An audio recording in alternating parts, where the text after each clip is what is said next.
네, 새누리당의 탈당파인 보수 신당 창당 추진위원회가 신당 창당 작업의 속도를 내고 있습니다. 네, 특히 조기 대선을 염두에 두고 내년 1월 20일까지는 작업을 마무리하겠다는 방침입니다. 여기에 반기문 유엔 사무총장이 정계 개편의 중심으로 떠올랐는데요. 긴박하게 돌아가는 정치권 상황 짚어보겠습니다. 서성교 바른정책연구원장, 김홍국 경기대 교수와 함께합니다. 네, 안녕하십니까? 네, 안녕하세요. 네. 자, 새누리당의 탈당파 의원들이 오늘도 아침부터 회의를 열고 앞으로의 정치 일정에 대한 논의를 했습니다. 오늘 브리핑을 통해서 창당 일정을 밝혔죠. 네, 다음 주 27일 날 아마 탈당을 할 것 같고요. 예. 탈당을 하게 되면은 즉시 국회 원내 교섭단체 등록을 할 예정입니다. 왜냐하면 지금 탈당파들이 20명이 넘기 때문에 예. 국회에서 원내 교섭단체 등록이 가능할 것으로 보여지고요. 내년 설 직전인 1월 20일까지 창당을 완료하겠다라고 이야기하고 있습니다. 네, 그 내용을 먼저 좀 들어보고 얘기를 계속해 보겠습니다. 네. 신당 가칭은 당분간 개혁 보수 신당으로 하기로 하였습니다. 우리 보수의 구심체로서의 역할 그리고 쇄신과 변화의 의미를 담은 명칭으로 개혁 보수 신당으로 하기로 하였습니다. 반기문 총장과 관련된 몇 가지의 이제 보도들이 있었습니다. 우리는 좋은 후보가 우리와 함께 해야 된다는 기본적 입장은 가지고 있습니다만 이 모든 과정이 특정인을 중심으로 해서 우리가 움직여지거나 또 그런 것은 지금까지 해왔던 또 다른 패권주의가 될 수 있다. 네, 오늘 뭐 브리핑을 통해서 남경필 그리고 또 오세훈 전 시장 등의 그 잠룡들의 합류도 추진하고 있다라는 내용도 밝혔는데 규모는 한 어느 정도로 예상할 수 있을까요? 일단 주최 측에서는 개혁보수신당 추진위원회 측에서는 34명 내지 35명 얘기하고 있지 않습니까? 네. 여기가 아마 출발점이 될 것으로 보이고요. 그리고 반기문 총장이 귀국하는 시점에 충청권 의원들이 합류하게 될 것으로 보입니다. 예. 충청권과 중도 진영에 있는 의원들 한 10명 정도가 합류한다면은 아마 내년 이 출범 때는 아마 45명에서 50명 사이 정도가 될 것으로 보입니다. 그렇다면 예. 새누리당은 80석 정도가 되고요. 예. 새누리당이 결국은 이 중간 정도의 정당으로 이제 제2당이 될 거고요. 예. 그렇게 될 경우에는 아마 제3당이 개혁보수신당이 될 것이냐 아니면 국민의당이 될 것이냐 예. 이 제3당과 4당을 놓고 치열한 원내 이제 교섭단체로서의 경쟁이 펼쳐질 것으로 보입니다. 예. 네. 자, 신당의 이름이 일단 가칭으로 개혁 보수 신당입니다. 보수라는 이 단어를 넣을지 말지 마지막까지 고민을 했다고 하는데 일단 가칭으로는 들어갔어요. 네, 어쨌든 간에 지금 이제 탈당파들이 기존의 새누리당에서 보수의 가치를 주장해 왔는데 예. 결국은 새누리당이 박근혜 정부 국정운영 실패에 대한 공동 책임이 있기 때문에 실패한 보수라고 여겨져서 이제는 새로운 보수, 즉 개혁적 보수를 지향하는 노선으로 보여집니다. 네. 과연 이 개혁적 보수라는 이 지향점이 구체적으로 어떤 노선과 어떤 철학과 어떤 정책적 구체성을 가지느냐 예. 이 부분도 아마 앞으로 이 보수 신당이 성공하는지 실패할지 중요한 가름자가 될 수 있다고 보이는데 어쨌든 간에 새로운 한국에서 정치 실험이기 때문에 본인들이 최선의 노력을 다할 것이라고 보여지고 있고 아까 우리 김홍국 교수 말씀하셨다시피 내년 1월 중순에 반기문 유엔 사무총장이 귀국하는 시점에 맞추어지게 되면은 상당히 탄력을 많이 받을 것이라고 보여지고 있는데요. 네. 현재 새누리당이 128명인데 아마도 이 보수 신당에 1차적으로 나갈 숫자는 34명이지만은 충청권 의원들 또 지금 이번에 탈당하는 쪽에서 대구 경북 의원들은 2명밖에 되지 않거든요. 예. 네. 결국은 이 보수 신당이 성공한다면은 60석, 70석 넘어서 제2당으로 발돋움할 가능성도 굉장히 크다고 보여집니다. 예. 네. 그동안 뭐 진짜 보수, 가짜 보수 논쟁이 많았었는데 이제 개혁 보수를 기치로 내걸고 이제 신당을 추진을 합니다. 이제 오늘 발표한 내용 가운데 좀 주목해서 봐야 될 부분이 디지털 정당 얘기를 했어요. 이게 국민들의 참여를 유도하는 측면으로 볼 수가 있겠는데 이 부분은 어떻게 앞으로 당 운영을 어떻게 가져가겠다는 것인지 좀 해석을 좀 해주시죠. 그렇죠. 이 부분은 바로 21세기 알파고 시대 제4차 산업혁명 시대를 지금 우리가 추구하고 있지 않습니까? 예. 이 과정에 걸맞을 정도로 국민들과 함께 모든 과정을 공유하겠다.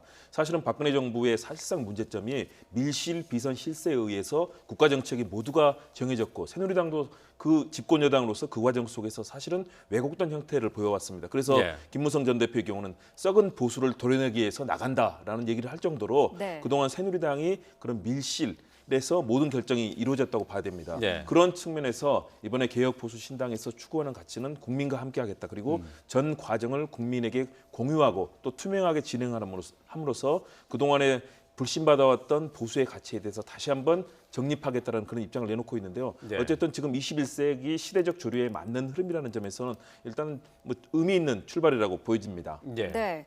자, 이런 가운데 지금 친박계의 쇄신 작업도 좀 속도를 내고 있는 모습인데 오늘 오전에 이제 비대위원장으로 임명진 목사를 선임을 했습니다. 어떻게 볼 수 있을까요? 네, 아무래도 이제 기존에 남던 새누리당도 혁신과 개혁이 불가피합니다. 네. 이런 측면에서 전 그 한나라당 윤리위원장을 지낸 아주 진보 노선의 가치를 추구하고 있는 임명진 목사를 비대위원장으로 선임을 이제 할 노력을 하고 있는데 네. 아마도 임명진 그 목사가 비대위원장이 된다면 철저한 또 개혁 노선의 어떤 개혁이 철저하게 추구될 것이라고 보여지고 있고요. 그것과 더불어서 아무래도 정당이라는 것은 가치와 철학과 노선도 중요하지만은 어떤 구심점이 필요하지 않습니까? 네. 네. 사실 새누리당은 그동안에 박근혜 대통령을 중심으로 이루어진 정당이었는데 과연 이 새누리당의 앞으로 그러니까 리더, 지도자를 누구로 뽑을 것이냐. 더 나아가서 내년에 만약에 조기 대선이 있다면은 새누리당 내에서 대선 후보를 만들어낼 수 있을 것인가, 또 누구로 내세울 수 있을 것인가. 이 두 가지 축이 굉장히 중요하다라고 보여집니다. 네. 네. 자, 임명진 목사가 비대위원장으로 선임이 된 상황에서 이제 앞으로 이제 새누리당의 과제는 지금 친박계 탈색이 아니겠습니까? 이 친박계 청산과 관련한 임명진 목사가 어떻게 이 부분을 어떻게 다룰 것인지 이게 궁금해지는데요. 맞습니다. 그동안 임명진 목사는 여러 차례 새누리당이 비대위원장 후보로 청가가 됐는데요. 그때마다 친박계에서 거부를 했습니다. 예. 그랬기 때문에 이번에 친박계가 이를 수용하게 된 것은 그만큼 위기 상황이라는 이야기고요. 예. 최근에 제 기억에는 올해도 임명진 목사가 남북 인도적 교류를 하는 관련해서 상을 받으셨거든요. 예. 그럴 정도로 새누리당은 지금 대북 인도적 교류조차 끊고 북한을 압박하는 대북 정책을 펼쳐왔는데 네. 그런 측면에서는 완전히 대비되는 그런 성향이고요. 그리고 임명진 목사가 그동안 추구했던 것들은 투명하고 깨끗하고 도덕적인 그런 보수를 추구해왔기 때문에 그동안에 이 진행이 되었던 비선 실세에 의해서 국정이 농단당했던 상황에 대한 아마 치열한 반성이 시작이 될 거고요. 예. 그동안에 있었던 여러 가지 정책들도 국민들의 뜻, 시대에 걸맞지 않은 그런 정책들, 과도하고 또 무리하게 밀어붙인 정책들, 그리고 국민들이 최근에 바라고 있고 이 의견 수렴을 통해서 함께해야 될 정책들이 아닌 부분들이 많이 있었습니다. 그런 예. 부분에 예를 들어서 국정교과서 문제도 저는 분명히 아마 이런 정책 노선에서 치열한 대립이 있을 것으로 보이고요. 그래서 새누리당이 치열하게 황골탈퇴하는 과정을 임명진 목사는 이끌기 위해서 들어갔는데 그러나 기존에 주류를 이루고 있는 친박 진영의 또 정치인들은 이와는 반대되는 색깔을 갖고 있기 때문에 예. 앞으로 새누리당이 새로운 삶을 또 황골탈퇴하기 위해서 아마 치열한 변화의 과정, 격변을 겪게 될 것으로 보입니다. 네. 자, 이제 탈당파에서는 내년 설까지는 창당 작업을 마무리한다라고 이제 오늘 계획을 밝혔는데 이렇게 되면은 4당 체제가 현실화되는 거 아니겠습니까? 그런데 이제 4당 체제가 된다고 해서 대선이 사자구도로 치러진다라는 보장은 없는 거죠. 네, 최근에 우리 대선, 그다음 국민들의 투표 성향을 보면 그 양당 체제라고 보여졌습니다. 2002년 그 대선 때도 득표율이 51.6대 48.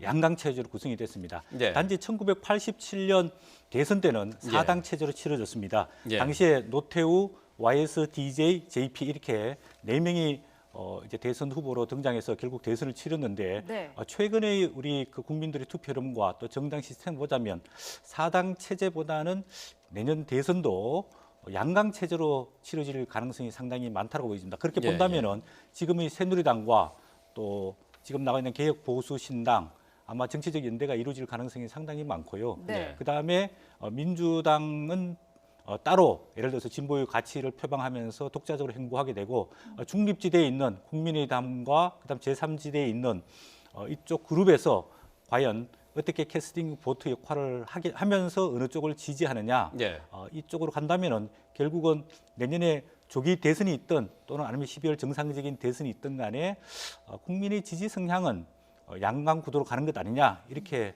볼 수 있겠습니다. 예. 네. 앞서 뭐 얘기했지만은 신당의 창당 시기를 1월 20일로 잡고 있는 것이 반기문 유엔 사무총장이 귀국 시기와 무관하지 않다고 생각이 들거든요.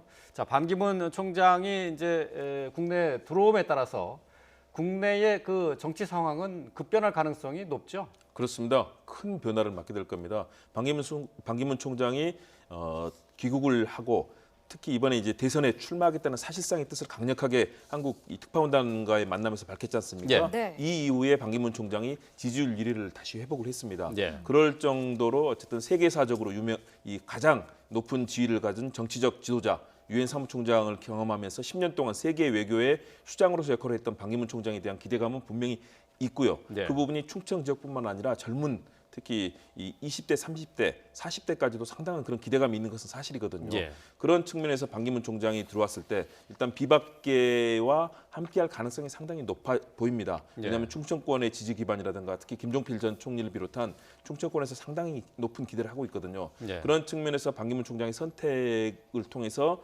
비박계 중심의 개혁 보수 신당이 만일의 경우 크게 부상을 하게 될 경우에는 새누리당이 굉장히 위축이 될 거고요. 예. 그렇다면 보수 진영에 큰 변화가 있게 될 거고 그러나 반기문 총장이 귀국한다고 해서 곧바로 아마 개혁 보수 신당에 합류하지는 않을 것으로 보입니다. 예. 그렇다면 제3지대에서 결국은 국민의당이라든가 다양한 정치권 그룹들의 구애 경쟁도 펼쳐질 거고요. 그런 과정에서 이 야권 진영 더불어민주당의 여러 후보군들과 함께 치열하게 경합도 하면서 후보 간의 합종 연행이 이루어지면서 예. 내년 대선 판도로 급격하게 그렇기 때문에 1월 중순부터는 급격하게 대선 전국으로 빨려 들어갈 것이다. 이렇게 지금 전망됩니다. 뭐 새누리당의 친박계도 친박계 의원들 지금 남아 있는 이제 비주류 이제 탈당을 선언한 비주류 의원 외에 이제 새누리당에 남아 있는 의원들 가운데에서도 이제 반기문 총장이 어떻게 움직이느냐에 따라서 그 행보를 정할 의원들이 지금 많이 있죠.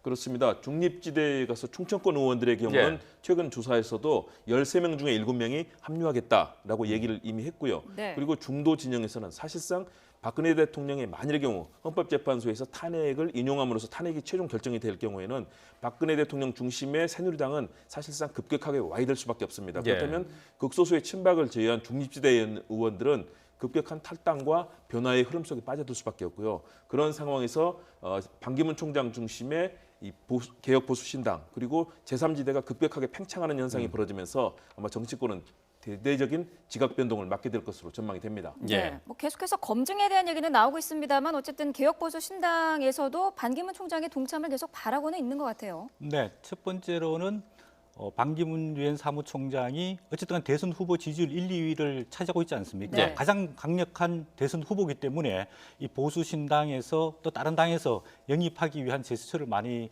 취하고 있다고 보여집니다. 특히 개혁 보수 신당의 입장에 봤을 때는 지금 그 창당의 어떤 추동력을 추진하기 위해서 반기문 유엔 사무총장에게 계속 구애하고 있는 것으로 일단 보여지고 있고요. 네. 관련해서 오늘 저 김무성 전 대표가 반기문 총장에 대한 언급도 있었습니다.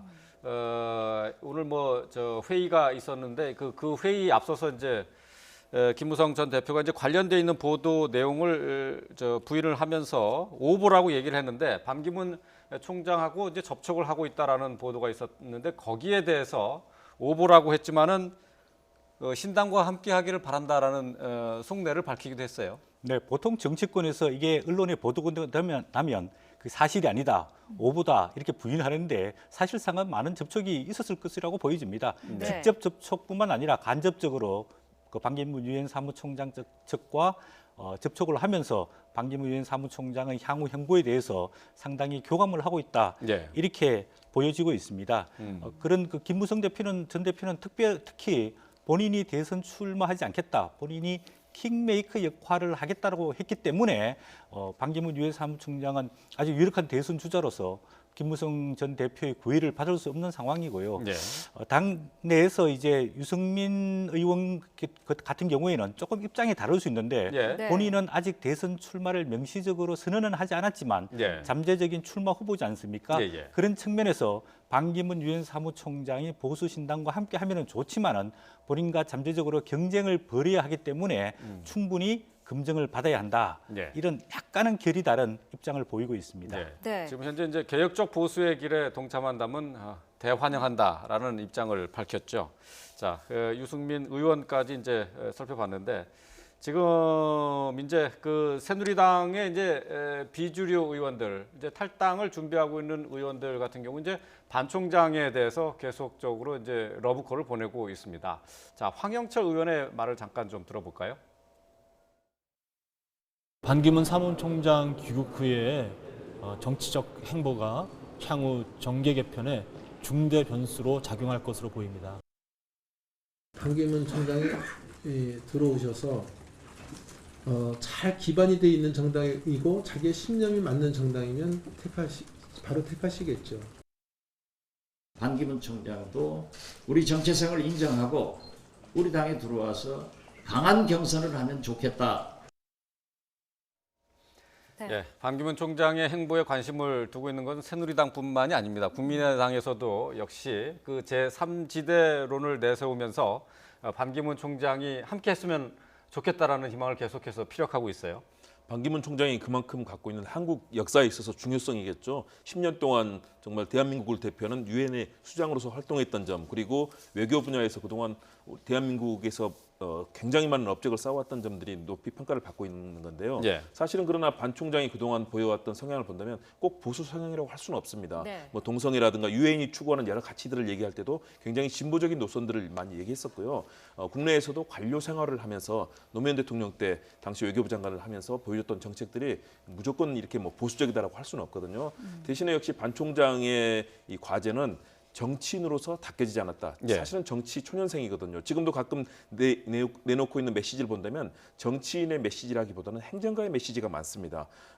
그래서 국내에 들어와서 정말 치열한 이 정치 경쟁이 펼쳐지는 장에서 어느 정도 자신의 역할을 할 수 있을 것인가. 그런데 문제는 야권은 굉장히 많은 주자들이 있고요. 예. 여권은 주자들이 굉장히 없는 가운데서 구인난에 시달리고 있는 그런 예. 상황이거든요. 네. 그런 측면에서는 아무래도 여권에 합류할 가능성, 그리고 중도적인 성향, 비박계라든가 국민의당 쪽에 이 합류할 가능성이 있지만, 그러나 이 부분에서 국민의당에서는 안철수 전 대표라든가 또 막강한 주자들이 있습니다. 네. 결국은 정치라는 것이 자신이 운신할 수 있는 정치 세력과 집단, 그리고 지역적인 구도라든가 다양한 생각을 해야 되기 때문에 네. 반 총장이 고민을 할 텐데요. 결국은 아마 중도적인 개혁보수정당 같은 중도적인 정당에 합류할 가능성이 높다고는 보여지지만, 그러나 반 총장이 마지막 고민을 한다면 사실은 더불어민주당을 뭐 외면할 필요는 없다라고 본인은 아마 생각할 겁니다. 마지막까지 본인의 정치적 입지가 가장 좋은 그런 선택을 하기 위해서 고심을 할 것이라고 저는 생각을 합니다. 네. 예. 자, 정치권에서의 몸값이 계속 높아지고 있는 반기문 사무총장. 지금 대선 주자 여론조사 지지도에서 8주 만에 다시 1위를 차지했어요. 네, 그동안에 그 반기문 유엔 사무총장이 새누리당 친박과 연대하는 것 아니냐, 네. 이런 이제 관심을 가지면서 최순실 그 게이트 때문에 약간 추락하긴 했지만은 결국은 다시 언론의 또 국민적 기대감이 커지면서 네. 지금 여론조사 이제 1위로 거의 올라와 있는데 예. 앞으로도 상당히 상승 많이 한다고 볼 수 있습니다. 왜냐하면 지금 기존의 보수 정당에서 대선 후보가 마땅치 않지 않습니까? 예. 그런 측면에서 이 집단한 보수 진영들이 반기문 유엔 사무총장을 중심으로 재결집할 가능성이 많고요. 네. 또 그 야권의 유력한 대선 후보인 그 문재인 전 대표가 지지율 정체성을 보이고 있습니다. 20% 중반대 박스권에서 탈출하지 못하고 있기 때문에 결국은 인물론으로 봤을 때 반기문 유엔 사무총장이 다른 여타 후보들보다 더 나은 것 아니냐. 그리고 이 국가적 비상사태 위기 상황에서 반기문 유엔 사무총장이 돌아서 좀 위기를 극복하고 좀 정리를 해줬으면 좋겠다. 이런 국민적 기대감이 더 커질 것이라고 보여진다면은 네. 앞으로 지지율은 상당히 많이 높아지지 않을까 이렇게 보여집니다. 예. 지금 반기문 전 총장과 이제 경쟁을 벌이고 있는 것이 이제 문재인 전 대표라고 할 수 있겠는데요. 자, 어제 그 개헌을 두고 문재인 전 대표가 이제 합동 토론회에 나왔습니다. 이 정치권에서 지금 이제 개헌도 또 다른 연결고리가 되고 있는데요. 이와 관련한 입장을 밝힌 것들이 있는데 대선 주자들, 잠룡들의 얘기를 잠시 들어보겠습니다. 정부와 여당 간에도 함께 국정을 운영하고 함께 책임지는 정당 책임 정치를 해야 합니다. 그렇게 하면 당내에서 함께 경쟁하는 후보들도 함께 힘을 모아 정권을 교체하고 함께 힘을 모아 국정을 운영하며 함께 힘을 모아 정권을 재창출하는 협력의 정치를 할 수 있게 될 것입니다. 개헌은 해야 합니다. 그러나 저는 대선 전 개헌은 반대합니다. 지금은 구체제 청산을 위한 개혁에 집중하고 개헌은 대선 공약으로 내걸고 2018년 지방선거 때 함께 투표하는 것이 실행 가능한 합리적인 방안입니다. 그러나 개헌은 지금 현실적으로 대선 전에 불가능합니다. 그러면 대선 과정에서부터 시작하자는 겁니다. 여기 계시는 어떤 분이 집권을 하시더라도 약속을 하셨으면 좋겠어요. 내가 집권하면 연정하겠다. 정책 대결을 벌인 다음에 정책 대결 하다 보니 내 정책과 당신 정책이 우리 당과 너희 당이 생각이 비슷한데 이거는 서로 공유하자. 개헌을 요구하는 의원들의 세력이 확보가 되어 있습니다. 개헌 반대론자들은 대부분 개헌의 필요성은 인정을 한다. 그러나 시기가 안 좋다. 지금 대선부터 해야 된다. 그러나 생각해 보십시오. 개헌 시기는 충분합니다. 네, 주요 대선 주자들로 꼽히는 정치인들로부터 개헌과 관련한 입장을 설명을 들었습니다. 자, 지금 문재인 대표를 제외하고는 모두 이제 개헌의 필요성은 공감을 하고 있는데 개헌의 시기나 방법은 또 얘기가 또 달라지는 것 같아요. 예, 문재인 전 대표 입장에 봤을 때는 조기 대선이 이루어지면 본인이 가장 당선 유력하기 때문에 개헌의 필요성, 개헌의 주장을 반대하고 있는 것으로 보여지고 있고요. 네. 나머지 주자들은 개헌의 필요성에 대해서는 공감하는데 시기와 개헌의 그 내용을 어떻게 할 것이냐, 이게 이견이 많기 때문에 현실적으로 대선 전에는 개헌이 어렵다. 그래서 대선 때 공약 혹은 대선 이후에 개헌을 추진할 수 있는 방안을 마련하도록 하자. 네. 이렇게 크게 차별화된다고 보여질 수 있겠습니다. 네. 네.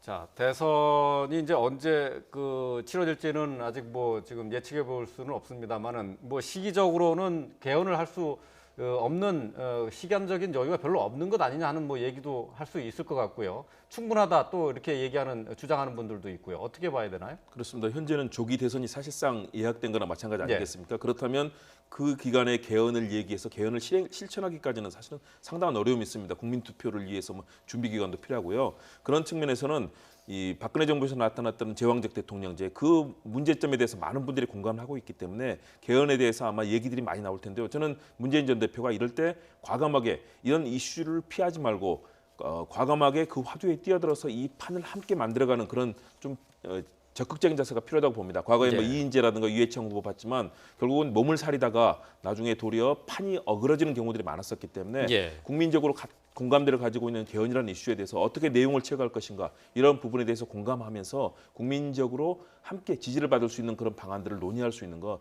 이런 열린 자세로 이번 과정들을 대선 과정을 맞아야만 결국은 큰 승리도 딸 수 있기 때문에 다른 주자들 그리고 여권의 여러 주자들과도 같이 그런 문제에 대해서는 마음을 터놓고 한번 고민을 해보는 것이 더욱더 필요하다고 보여집니다. 네. 자, 새누리당은 지금 현재 당의 모습을 혁신하기 위한 그런 일에 지금 매진을 하고 있고요. 탈당파들은 신당 창당을 서두르고 있습니다. 그런 가운데 전국은 개헌을 고리로 해서 발빠르게 움직이고 있고 또 열기가 더 뜨거워지고 있습니다. 자, 관련 내용들 서성교 바른정책연구원장 그리고 김홍구 경기대 교수와 함께했습니다. 고맙습니다. 고맙습니다. 감사합니다.